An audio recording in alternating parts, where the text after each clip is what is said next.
Good morning, everyone, and welcome to Manitoba Agriculture and Resource Development CropTalk webinars. If you have any questions during this presentation, please type them into the questions section of the GoToWebinar menu, and we will answer them at the end of the presentation. This webinar is being recorded, and you will receive a link to the recording. Thank you.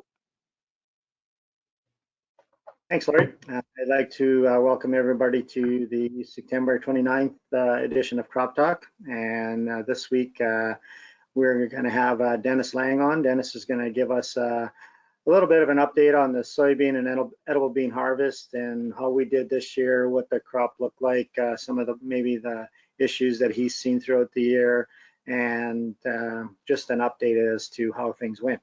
And then after that, our crop scouting panel. And this week, a lot of the questions are going to be preparing for the 2022 crop. And we've had a few guys asking questions about things they should be looking at doing this fall, and thought it would be good to bring those questions up for the panel to look at and help us out with. So I guess with that, we'll start with Dennis. So Lori, if you can hand the screen over to Dennis, we'll get started with his presentation. Thank you, Lionel. And we're just going to go full screen here. Give me a second here to load here. A bit of a delay here. There we go. Okay. So it's been an interesting fall and it's been an interesting summer. Not a lot of disease issues in the dry beans or the soybeans this year overall. Hot, dry conditions through the summer. There were a lot of, I guess, guesstimates of what the yields were going to be like this fall, and you know, especially in some of those sandier soils for both soybeans and dry beans, we've been seeing some much lower yields than what we would have expected if we would have had more rain. But I'm going to start off with something before I get into what the yields actually were this year. Start off with something here that I just found very unusual. I've been working with dry beans since 1997, and I have never seen this at this scale in Manitoba before. Got called out to a field just north of McGregor.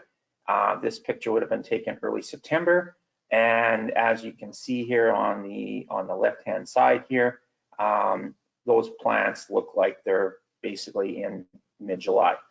They were flowering. There were hardly any pods, as you can see here on the right, and just lots of growth. Like you're basically getting ready for spring white mold. And it wasn't just in this particular field. It wasn't just in one area. It was actually the majority of the field. And there's two fields side by side. One was Pintos, and the other one was Great Northerns, and each about 160 acres each.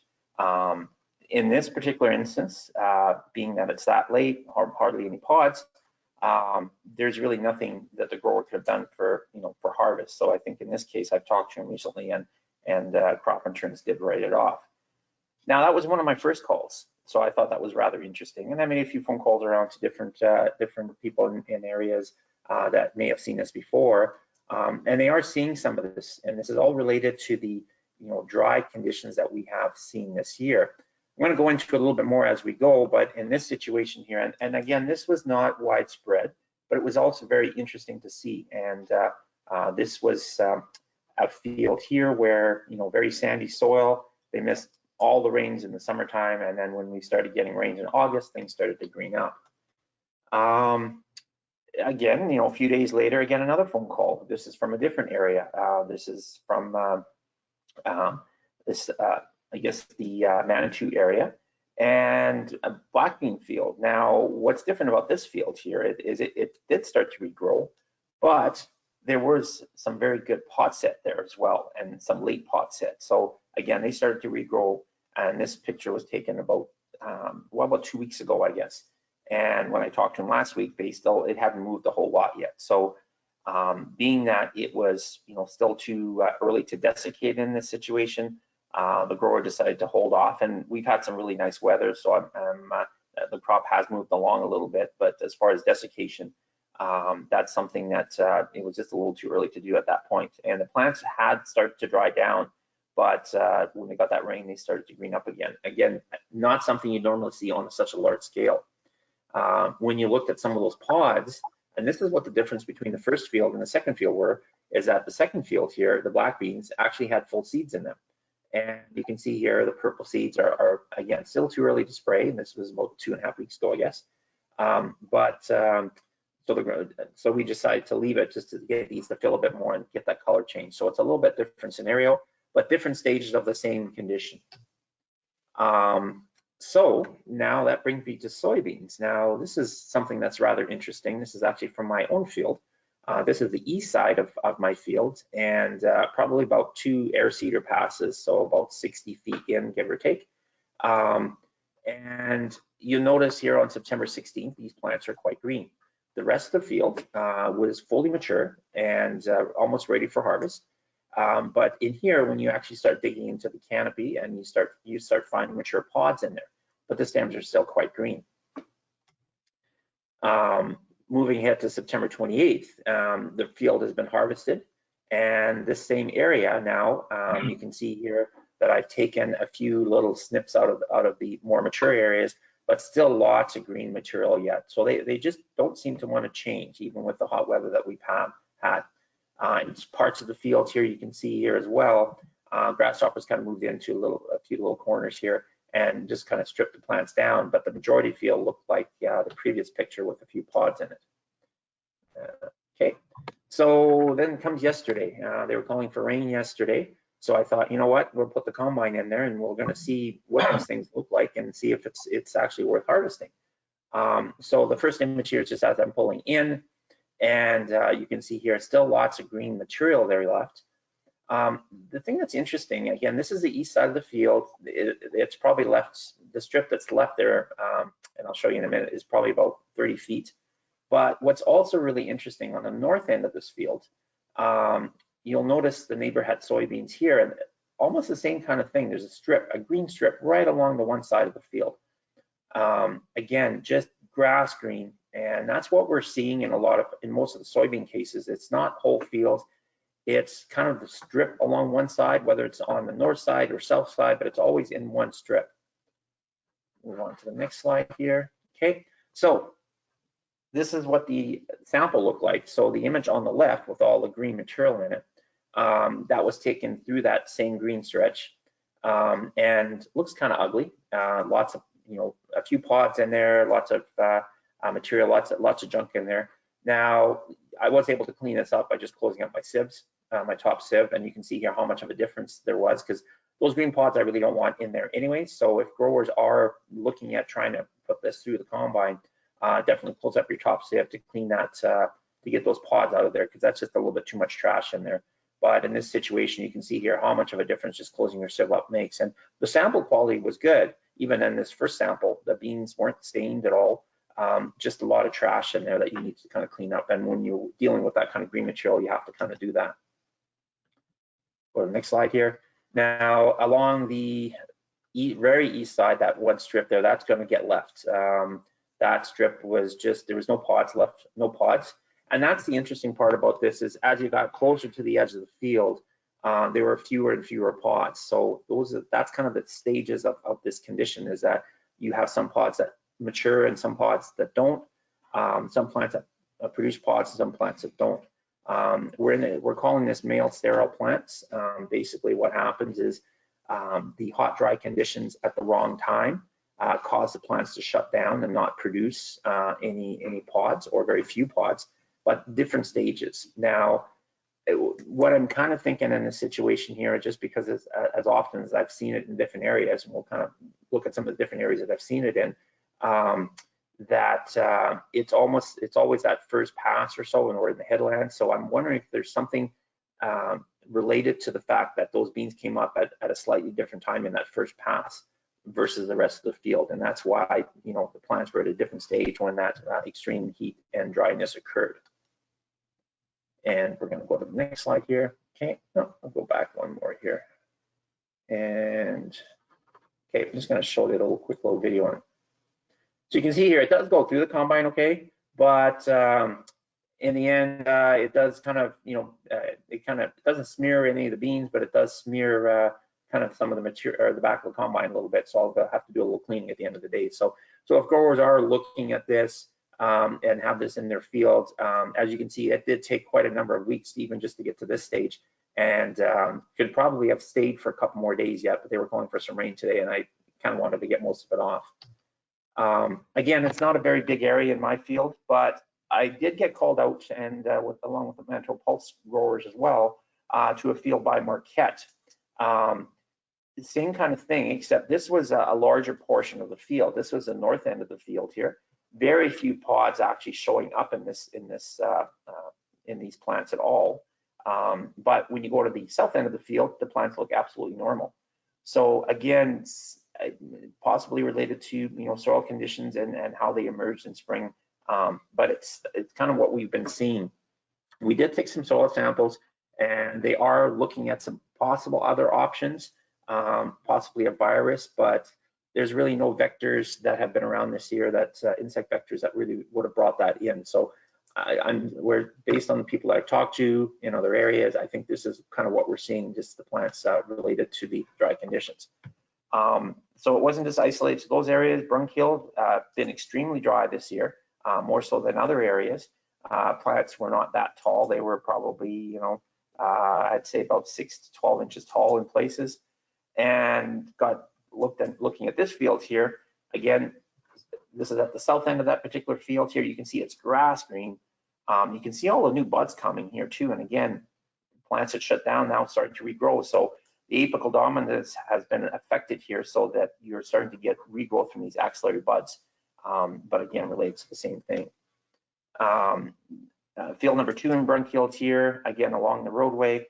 This one, according to the retailer, 2 weeks prior had no pods, but now it's starting to throw a couple of pods, and this picture would have been taken last week. But even those pods are not normal. You're seeing those, 1 seed or maybe 2 seeds in a pod. Again, probably something that's not going to make it. So in these instances here, what I'm recommending to farmers is that, thrash the rest of the field, leave it as long as you can.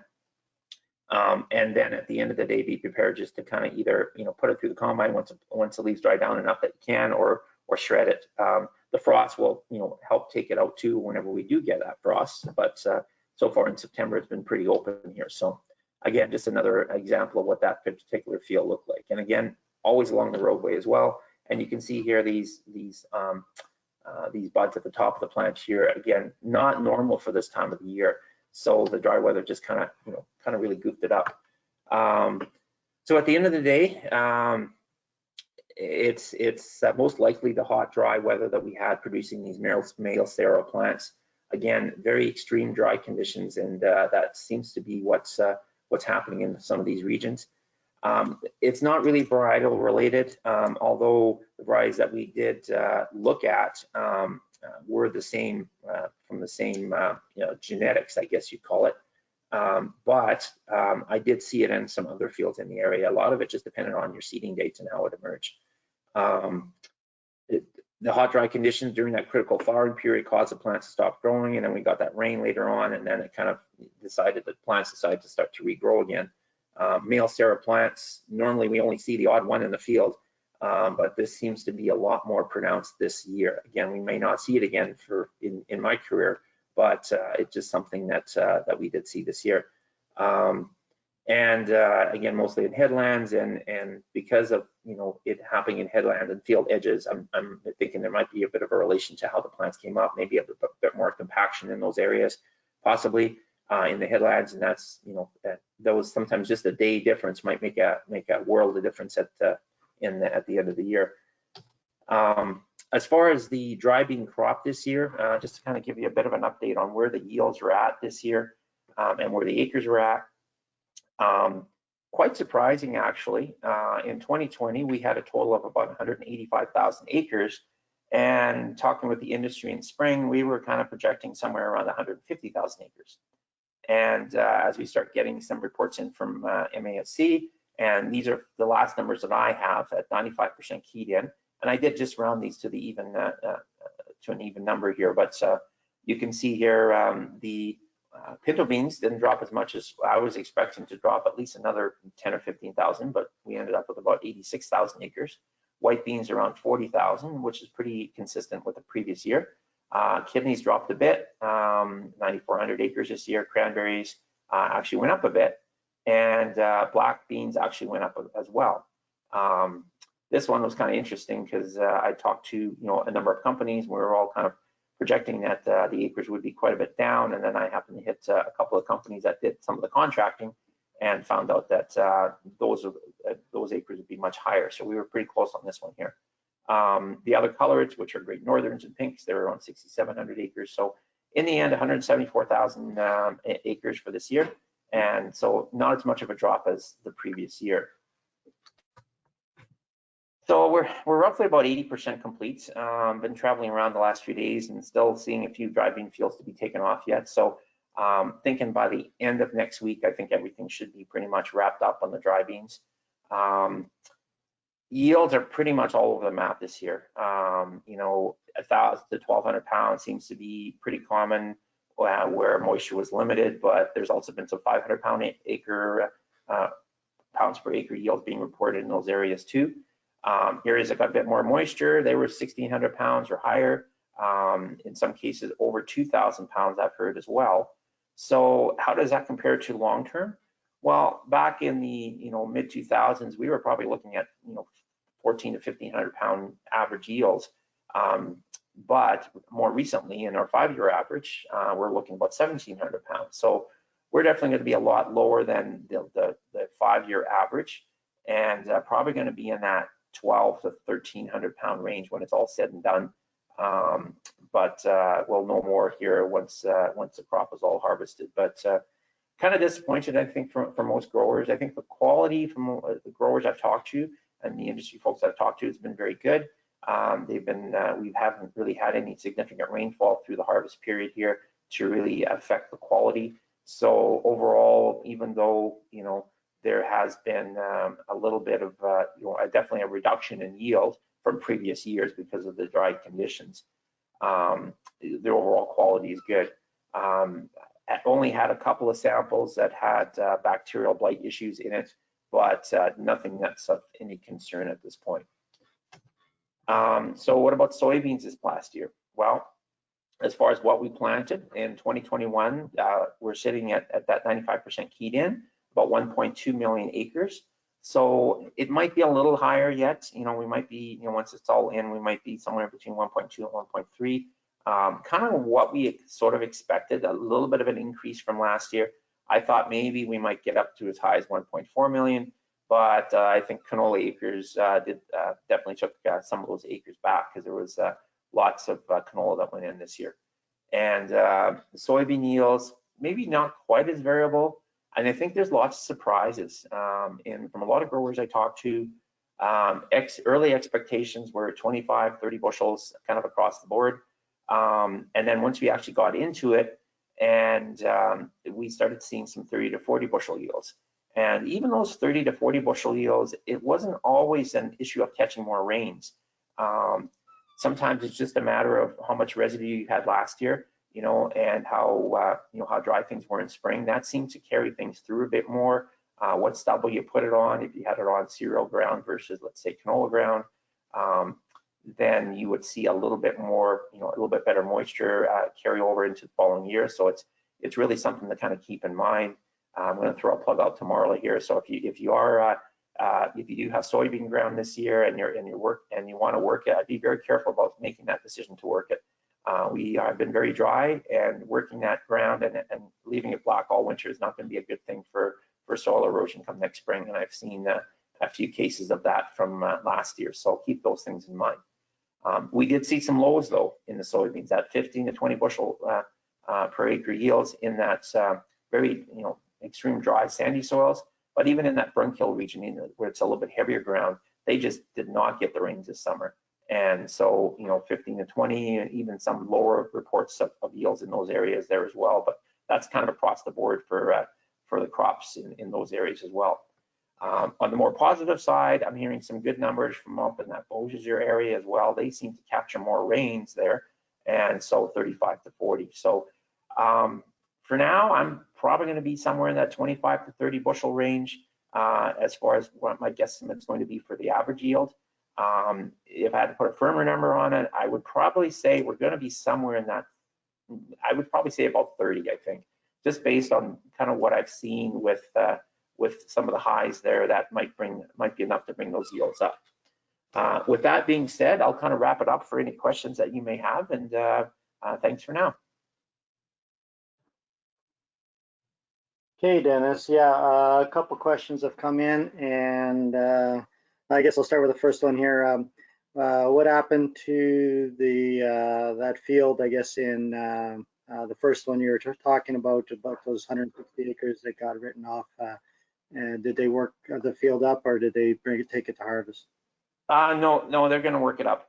There's just nothing there for that to really get anything off of it. So, yeah, the grower did say it is producing some pods yet, but it's still like I kind of know what the soybeans are like here. Yeah, there's a few pods in there, but it's really not worth actually harvesting anymore. So they basically destroyed it. So. Okay. Is there always male sterile plants in the field? No, you know, I've seen it in past years. Probably about 8 years ago, there was a field with it, but you know, I've never seen it to this extent again. You may see the odd one in the field, but it's never, you know, most times it's not a problem. But I wouldn't say it's in every field, no. Okay. Regarding the black beans, why was there such an increase in black beans? Was it because of price, or are they easier to grow? I kind of think a lot of times with black beans, it's kind of the price on all dry beans have gone up quite a bit. So it's not strictly a price related issue. I think with the acres of dry beans, or with black beans are a type that you can actually, you know, direct harvest. So if growers are looking at some different options for cropping for cropping dry beans, putting black beans in and direct harvesting is a kind of a way to go for them, because they don't need all the specialized equipment to undercut and windrow and that type of thing.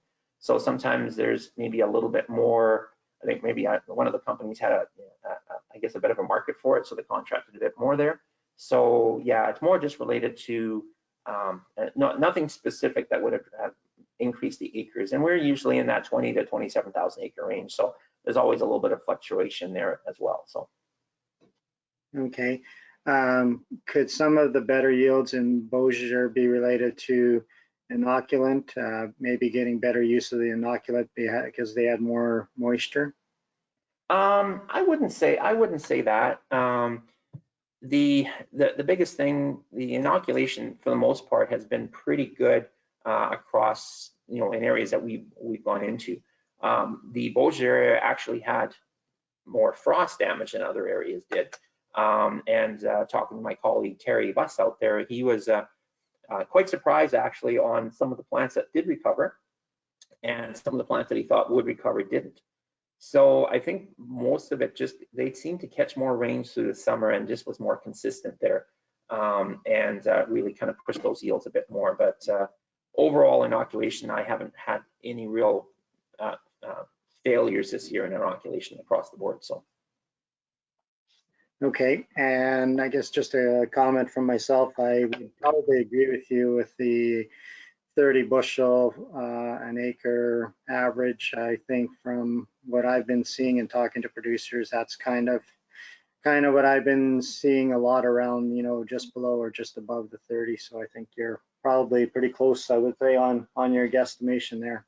Yeah, it was, I think, for a lot of growers who were expecting lower numbers based on some of their other crops that have taken off.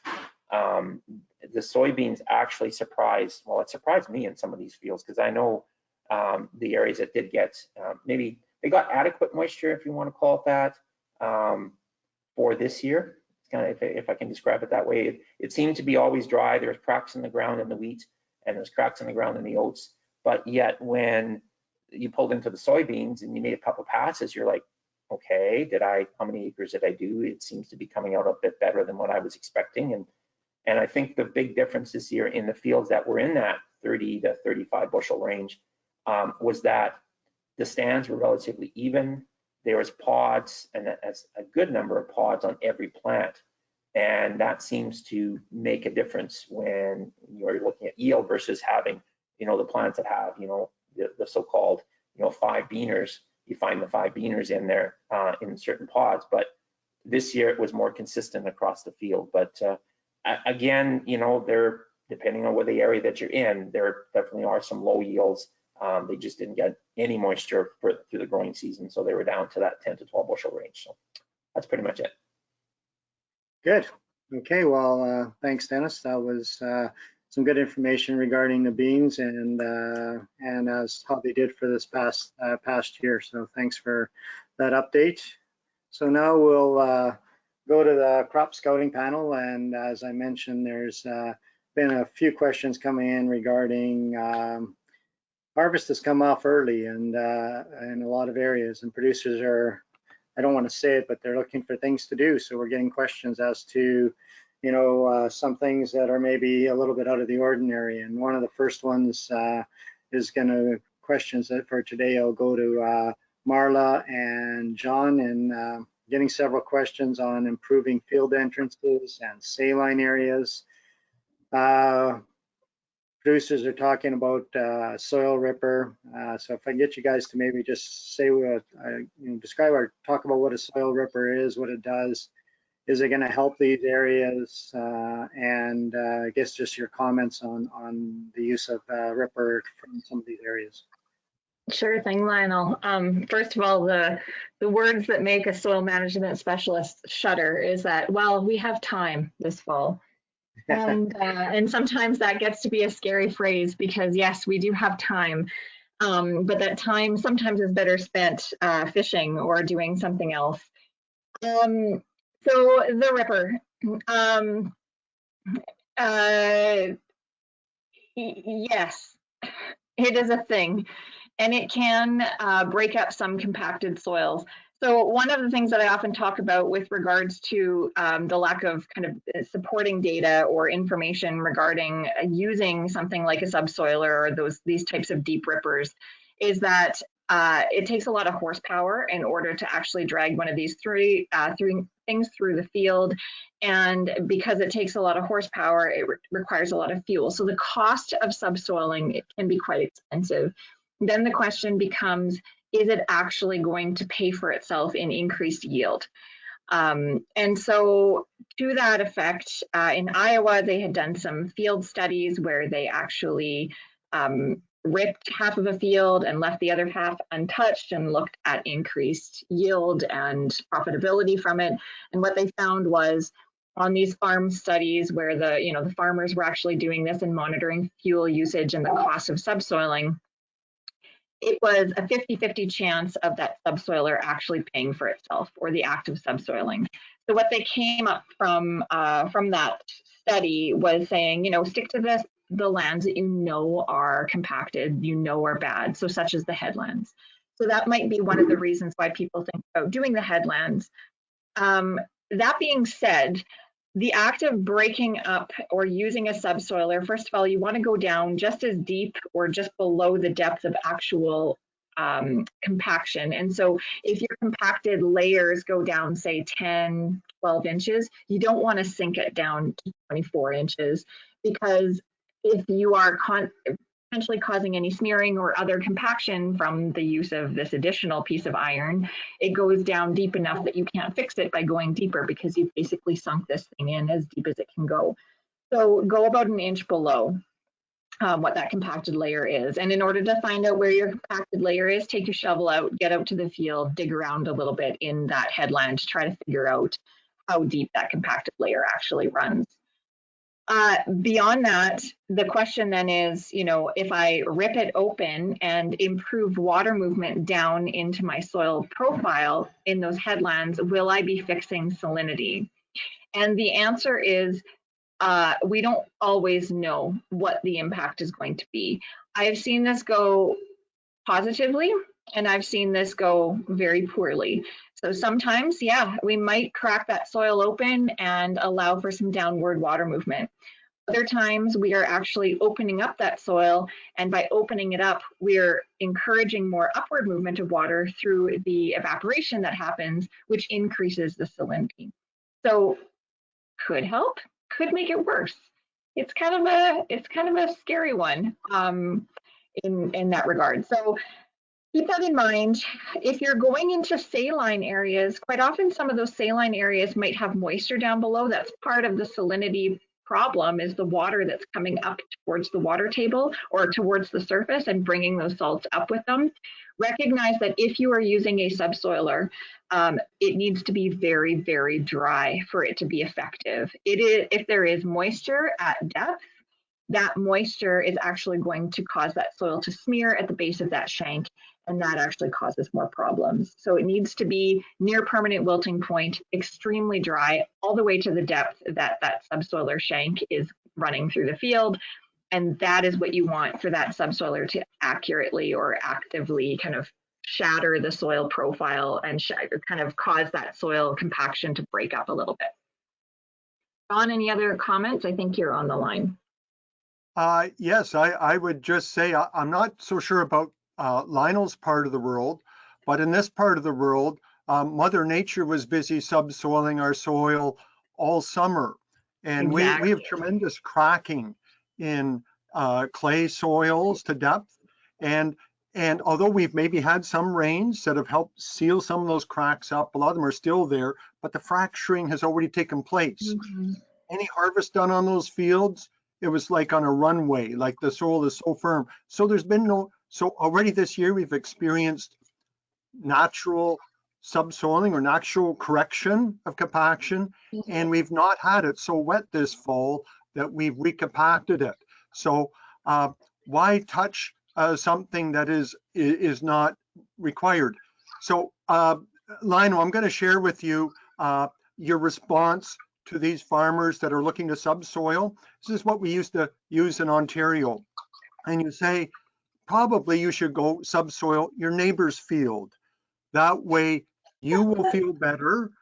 Your field may do better because you're not overly tilling it at deep depth. Your neighbor will feel better because he thinks it's doing some good. And so all around, it's a good thing. So that might be the thing to do, is to subsoil your neighbor's property, not your own. That's a good point, John. I like that.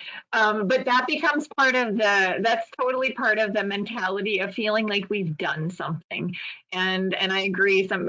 When we talk about compaction, we talk about our soils that have that shrink swell potential. So if you have soils that do crack, or you see those cracks at the surface, that clay content in your soil is going through the shrinking process of drying, and it cracks those soils open.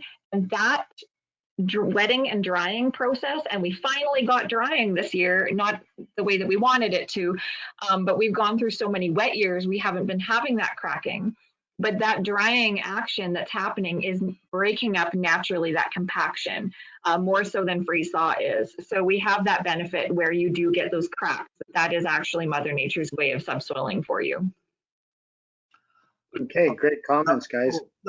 Lionel, just one last thing here. We've got a fellow in the office here that works with us that's obsessed with measuring what he thinks is compaction with a penetrometer. And I have trouble explaining to him that you can't shove those rods through dry soil. It may not be compact, it's just darn dry. And so people think that the ground is tough. It's simply an artifact of what moisture content is it. So don't fool yourself into thinking your ground is abnormally tight just because you can't poke a stick through it. That's what happens when it's dry. Yeah, and that's why I mentioned taking the shovel out to the headlands, because that gives you a better idea, because you can actually, first of all, feel if there's compaction there, but also be seeing and checking for moisture at the same time. So it's a much more effective tool than taking a penetrometer to the field for this. Yeah, those are real good comments. And I tried to do some digging in one field, and you're not going to want to do it after a while because it's not easy to dig right now. So it's well. And just to add to that too, if you're trying to, like, if you consider what the draft power and the power requirements are to drag those subsoiler shanks through the field when it is that dry, and that is effectively when it's the most appropriate dryness to try to subsoil. if it's hard enough digging, it's that much harder on the tractor to be able to drag these things through. So it's a big effort to run those subsoiler shanks through the soil physically when it is that dry, especially if we're dealing with like heavier clays in the valley. Okay, and I had a comment that came in here, and it was regarding producer using a ripper. You have to be careful with deep ripping low-lying areas. We had a customer use one for 2 years and opened up an underground spring, which led to season-long flooding across a large area of his field. So again, you know, I guess watching where you use a piece of equipment like that. Yeah, that in that case, that soil was probably naturally compacted and holding that spring back in a positive way. So absolutely, always be cautious. Okay, great. Thanks, guys. Okay, next question is for John Gavlosky. I've talked to a couple guys, and I think it's probably because, you know, the grain is such a valuable commodity this year, even though it went in the bin fairly dry. But in a lot of cases, it went in really fast and, you know, mid to high temperatures. What should we watching in the bins, John, for maybe some insects that might be doing some damage to the grain? Well, the two insects in your photos are really the two most common ones that we see, rusty grain beetle and foreign grain beetle, but they're very different insects. Rusty grain beetle, it's what we call a primary feeder. It feeds directly on the grain. Probably the most common stored grain insect, very tiny, just a couple millimeters, very quick. But once you get the grain down below about 15 degrees, their reproduction capacity basically drops to nothing. So the key is when you get the grain into the bin, get it cooled down as quickly as you can. If you can get it through aeration or moving the grain to below about 15 degrees quickly, you greatly reduce the chance of them building up in your bin. The other one we have here, foreign grain beetle, it's more of a mold feeder. So usually when we find them in the bin, you've got at least a spot in the grain bin where some mold has started to grow, and that's often what they're feeding on. And control of those is a lot easier because basically moving the grain or conditioning the grain is all you need to do. Whereas rusty grain beetle, you'll have to use the cold temperatures once they arrive, or a fumigant, but potentially diatomaceous earth to deal with them if they become an issue. The key thing, though, is get the grain cooled down as quickly as you can. Okay, and you mentioned diatomaceous earth. So would that work, or depending on the amount of rusty is in the sample, or? It certainly can work. Now, if the grain is cool enough that the rusties aren't really moving around, it won't. The way diatomaceous earth works is it's abrasive and it scratches up the cuticle of the insects, and they basically will start desiccating and die. And it can be quite effective. But the trade-off being, if you're also cooling your grain, now they're still moving around below 15, but they're not really reproducing anymore. Once you get the grain, though, where it's cooled off significantly, when you start getting below 10 and certainly below 5, your amount of activity, this movement of the beetles, will start diminishing, and it won't be as effective if the beetles aren't moving around. Okay, and I guess the big thing right now is we're having warm, you know, the grain is still staying fairly warm, and with these warm days, even running fans is not cooling it off fast or very fast. So I think it'd be a good thing for producers to be checking their bins, that's for sure. So yeah, a good point. Run the aeration bins on the cool evenings, but yeah, daylight to day when it's going to be in the high 20s, certainly running the aeration fans isn't cooling your grain much. Great. Thanks, John. Okay, thanks. Okay, next question is going to, I guess, go to a number of the panelists, and a lot of questions on what to do with my fields this fall. We've all seen it, the volunteer crop, that either has come out the back of the combine or was sitting there from sprayer tracks. We're seeing a lot of volunteer crop out there. Weeds are growing aggressively. So the question is, do I spray or should I just let frost take it, or are they using up valuable nutrients? We see the price of fertilizer going up, and by spraying, will it break down fast enough that it'll make the nutrients available quicker for next spring? So I'll give this to Kim and John, and any comments on what producers should be looking at doing with their fields this fall? Thanks, Lionel. Maybe I'll go first. You guys can hear me okay? You bet, Kim. Yeah. I know, like I said before, we've talked about this a couple of weeks ago, and I know I'm supposed to tell you to not bother spraying annual crops or annual weeds in the fall because the frost is going to take them anyways, and they're going to die over the winter. But I'm a fan of spraying. Just watch your rotation, whatever you're going to be seeding for next year. You're just going to have to watch for residues. We're coming up on October 1st. That's where we have a lot of our chemistry. If we still want to be able to grow canola in the spring, then some of our products after October 1st, you shouldn't be using those. So I am a big fan of spraying this fall, just from getting rid of the weeds, making that a better seed bed to seed directly into in the spring. If it remains dry, we don't have a lot of moisture over the winter, and then that does give you a better seed bed, because those weeds, if they're dead before they go into the winter, I feel they break down a bit better and they just make a nicer seed bed. And I'm just really concerned with them using up the water. If they're using nutrients, I know John's going to speak to that in just a second. Some of those will get recycled, and John will talk to you about when and how. But that water is used up in those weeds or that volunteer crop, and it is not coming back. So that's my big concern with getting rid of the weeds this fall. So I am a fan of spraying them before we let the frost take them. Any comments, John? Oh, yes. A lot of these fields are like Frankenstein. They've come back to life. And it's not just volunteer, like oat fields and the canola, it's regrowth from the dormant stems, kind of like what Dennis was talking about earlier, the soybeans coming back to life.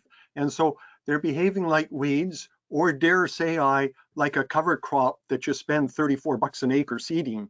So I'll try not to get into that. But anyways, yes, they are a peril in dry environments. So in years when we want to be banking soil moisture, these things continue to be pests through the fall. And especially with some of the high temperatures and things we're getting now, there probably is more transpiration than we normally expect to happen in the fall. So they're using water. At the same time, they're taking up nutrients. The nutrient we're generally concerned about that they take up is nitrogen. Now, this year, we're hearing of some very high nitrogen levels coming back in the droughted areas. And in wet environments, in the Corn Belt or East, they want these cover crops or volunteer weedy crops to grow to trap that nitrogen and hold it so it doesn't leak out over 6 months of sloppy weather. Well, here we have 6 months of frozen weather, so losses of nitrogen don't happen here when the soils are frozen. So we're not concerned about that. More downside than upside in a dry environment to having these green fields. So and in studies with cover crops, both at the University of Manitoba here and some field observations in North Dakota, show that they can take up, a really vigorous one can take up to 50 to 60 pounds of nitrogen from the soil test. So yeah, I guess my idea is get them dead as soon as possible, whether that be frost, probably not tillage. But one of the whammies here, Lino, is that there's getting to be a shortage of some of the chemistry that people would use. So they have to weigh their own situation here. Yeah, you're right, John. I've been hearing some of that too, where some products are getting a little bit harder to find that producers would normally use in the fall. So yeah, it's, you know, in some of the fields I've seen, and probably, I would say some of the oat fields there, some of them are even starting to form heads already. And, you know, if they start producing seed, that'll even take more nutrients out, right? Yeah, it was just wild that. So sorry, my phone rang there. I'm sure it was one of the regen people calling to complain to me already. So you best just cut me off. Okay, well, great. Thanks, Marla and John. I mean, sorry, Kim and John for giving us a little bit of what we should look at doing this fall. One question for, I'm going to throw this at Kim, and this is kind of on top of this one. A lot of producers did do pre-harvest, and we're seeing a lot of areas, kind of like the picture in the middle of the screen here, where we've got dead kochia, dead foxtail, and how do you manage something like that for the fall? Do you go in and work those spots? Guys are wondering about working and maybe burning them. They're scared that as they dry down more, they're just gonna form into tumbleweeds and spread across the field and, you know, create bigger areas. What would your advice be on managing some of those areas like that? From my perspective, from a weed perspective, I guess I'd be really concerned about regrowth and just making sure we're not getting something growing back out of those spots. I'm not a fan of tillage at all this year. We are so dry, and I've seen a lot more tillage in some areas than I would have expected to see. And I find it concerning because I know we are very dry. I'd rather be burning. I think that might give you a chance to destroy some of those weed seeds. Again, I know we're going to have to be careful because of, you know, the regulations and that type of thing. But that's my personal, I would rather see that kind of keep that soil intact, not do any tillage. But I'd be watching for regrowth too, because we're seeing some of these that we did get a good kill at harvest, because we had those rains after some of these fields were harvested, and we are getting a lot more greening up underneath some of those dead patches. So I would really be watching that you're in those patches and making sure, because those might be hiding a lot of weeds coming through. And I've seen that myself under some of these kochia patches. There's some more coming through. And again, you know, we're getting into October. How much time do we have left? But I really don't want those weeds using up that really precious moisture this fall. So I'd get in there and I'd look at that, and maybe Marla has you know, from the tillage angle, whether there's something that maybe you wanted to add something to that, Marla. Nothing additional, really, Kim.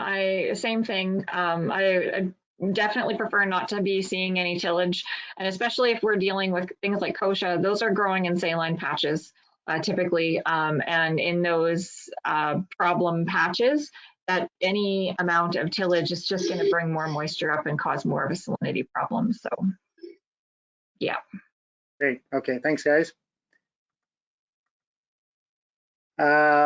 Question for Ann. There's been good prices for winter wheat and fall rye, and I've seen in this area probably more winter wheat go in than I've seen in the last few years. Of course, it's dry, so guys are starting to ask questions. You know, how much does it need to come up before we could hope for a good, successful, you know, winter? What's your opinion, and what should producers be looking at for staging as they go into winter here? Sure, yeah, I've definitely heard of more winter wheat going in, and a few weeks ago, myself and Rajan had talked to some seed growers just to get a feel of, you know, what kind of winter wheat was being planted, and we'd heard that seed was basically sold out across the province and people were looking for more. So, you know, nice to hear more people planting winter wheat. Just probably due to getting that rain in end of August really helped things. But in terms of going into winter, like ideally the plant would have 3 to 4 leaves and, you know, 1 or 2 tillers with a well-developed crown. So they can definitely go into fall with at least 2 to 3 leaves. So you can go in a little bit smaller. It's just important to have that crown tissue developed so they have energy to overwinter and then come up the following spring. So, you know, depending on the region, because it's been so warm, and areas that have had good moisture probably, you know, have well-developed plants right now. But, you know, normally people are looking for, you know, 4 to 5 weeks of active growth after seeding before vernalization takes place. Okay, and we're probably not going to see this, but I have seen it before. Can the plants get too big before fall? Yeah, that can be a concern. If too many tillers develop before fall, you know, you might end up losing some of those tillers. You could end up with more risk of snow molds and wheat with larger plants. So that is a risk. If people planted in, you know, around early September in the recommended seeding dates, so, you know, we're looking at middle of August to middle of September for like ideal planting dates. I think like if people are planting early September, they're probably not seeing that, probably won't see that issue, but yeah, it can be a concern. And that's why I wouldn't recommend planting too early. Okay, great, thanks, Anne. Over to Marla and John to maybe make a few comments regarding a soil and water management week coming up. You bet. Thanks for posting this and giving us an opportunity to talk about this, Lionel, and all the comments and questions that have been coming up in the end of your panel here have really highlighted the fact that there is a lot that we need to talk about with regards to dry conditions right now. So we've decided to have what we're dubbing the Soil and Water Management Week, dealing with dry conditions. And this is going to happen next week. So we're trying to get this done as quickly as possible. It was a bit of a rush management to try to pull all this together, and we're really looking forward to it. It's going to be a daily webinar in the morning from 8:30 to 9:30 a.m., starting Monday, running through until Friday. We've got panelists that are going to include myself, John Hurd, Kim Brown, and Curtis Cabers, who many of you will know as the past me here at Manitoba Agriculture, but also with Ag Canada now. And so right now we've got 5 topics that we're covering. The first one on Monday, we'll be talking about soil water storage, and we'll probably touch on salinity management, because you can't not talk about salinity when we're talking about soil water storage and what some of the implications are for next year. There's also tillage and erosion potential that we need to cover. Kim's going to focus in on weed control and some of the issues related to herbicide carryover and some problems we need to be aware of with regards to managing these dry soils.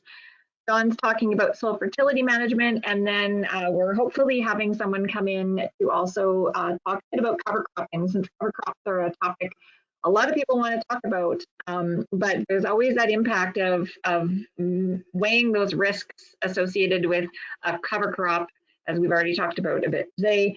Yeah, Marla, yeah. Maybe it's kind of like inviting your brother-in-law to come and live with you. Yeah, it's a positive thing, and it could be good, it could go bad. Exactly. So we've always got that potential moisture loss that comes along with that. And again, we don't know what we're dealing with next year either. So we're talking about weighing some of those benefits and potential risks. So apparently Lori is going to send out the registration link to everybody who's registered for CropTalk. So you guys will be able to get that link if you're interested in joining us next week. Any other comments, John? None that are good for the public here. No, that's good. I look forward to this. The other thing, Marla, I think you want to say is that it's a call-in show, so we want to answer people's questions. So there's a good opportunity, such as today, Lionel, you had a number of people put questions through to you, and I think that's great when we can tackle those live questions. Yeah, absolutely. So each day is going to have a little bit of a kind of a set the stage presentation to get us focused in on the topic. And then from there, the panelists and the questions and everything is going to take over. So we want it to be interactive, and we want to be able to have that opportunity for people to ask whatever questions, burning questions they have around managing dry soils next week. Okay, well, I think that's going to be a good week of discussion. So and just to let everyone know, we'll next Wednesday we won't have a crop talk because we'll be working with this event. So again, I think it's going to be great. So definitely attend. couple slides because I think producers are going to be wanting to know what they've got for grain in the bins. And I'm not going to go through the whole details, but if you're dealing with producers or if you're looking at figuring out how much grain is in your bin, there are some calculations. So here's the one for your round bin, and then that's for figuring out how much grain's in the peak of the bin, or the cone on the top, or cone on the bottom. So good stuff to know, because I think there'll be a lot of producers wondering if they're in a crop insurance claim in some areas. So definitely some information where you can go through and figure out exactly what you would have in your bins. A reminder about the livestock feed transportation and drought assistance programs, and the livestock transportation and drought assistance program. Both are running right now. If you're needing to buy feed, there is assistance. If you're needing to move livestock to feed, there is assistance. So if you have questions regarding the programs, I'm going to give you the 1-800 number here, or you can contact your local MASC office and they will help you find out where the applications are. There's the 1-800 number, and there is the online. So if you go to the website, you can find all the information there. Application forms are available there. And again, if you have questions or having issues filling out the forms, just give that number a call. Also, the deadline for funding to support water source development on your farm is coming to an end fairly shortly here, October the 1st. So if you're still looking at improving dugouts, water sources on your farm, you have a couple days left here before this program is going to come to an end. So get your applications in, or if you've got questions, Andrea or Colleen are the people to get a hold of. If you've got hay for sale or looking to buy hay, check the Manitoba hay listing. If you're not wanting to do tillage but wanting to get rid of some of the weeds in your low spots, crop residue burning authorizations, you can go check the website to see if burning is allowed in your area without a permit. And just go to that website. Your ag adaptation specialist, if you've got questions regarding things to do this fall, the feed programs, you can give these people a call. They'll definitely help you with filling out the forms or getting you in contact with somebody that can. And definitely our farm production extension specialists, livestock, get a hold of them. I would imagine there's going to be a lot of rations being needed this year. These people can definitely help you set up a ration for your herd by looking at the feed you have and getting you through the winter. So definitely give these people a call. Your MASC offices, there's the 1-800 numbers for them. And join us next in 2 weeks, October 13th, for our next edition of Crop Talk. Thanks for everybody attending today, and see you then.